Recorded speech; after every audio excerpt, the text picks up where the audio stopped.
Hi! How are you? Well, it's me again, Mr. Learning, guys, and welcome back to my YouTube channel.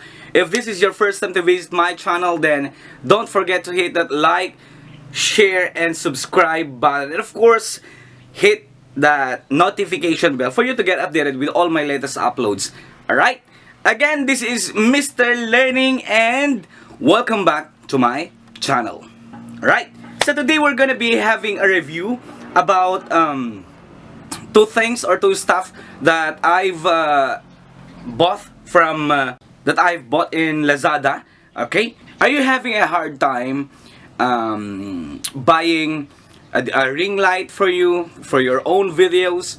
Well, I got some tips and pieces of advice for you, right? If how to customize your own light. Actually, in making videos, we definitely need lights, alright? Extra lightings for you to have a better effect, okay? Since some viewers also focus on the quality of the videos that they are watching. And actually, I'm going to show you if what are the two things that I've purchased in Lazada, Philippines, to make a DIY lighting effect. Alright? So, let me show you my DIY ring light. Actually, it's no more, or it's no longer a ring light. Just a bit of additional lightings for our videos. I got here with me my DIY light.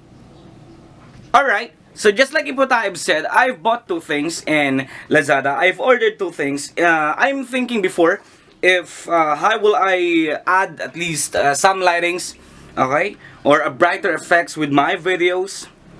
And I don't have enough money to buy ring light. Therefore, I've think of a solution. Why not buy or purchase a bulb or even a light, just at least a bit of source of light, okay? And I saw this one online in Lazada. Actually, I bought two things. We have this one, the socket, in which we will plug in the bulb. Okay, it's just a socket. It's a plug and play socket. Alright, all we need to do is to attach this light bulb into our socket. And then we may place it wherever we want. We may place it according to our desire.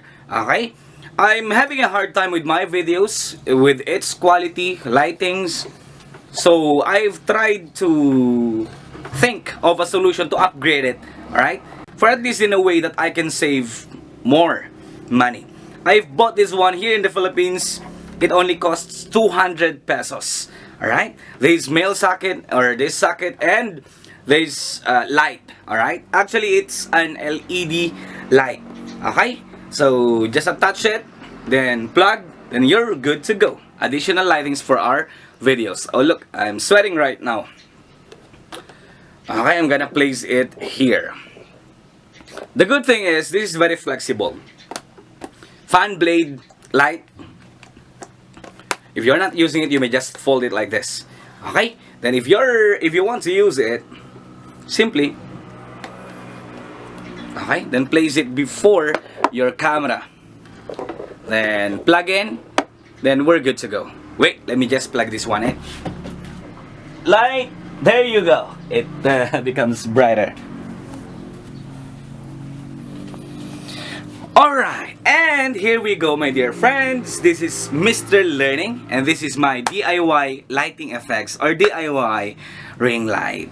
Thank you so much for watching, and don't forget to like, share, comment, and subscribe. Bye-bye.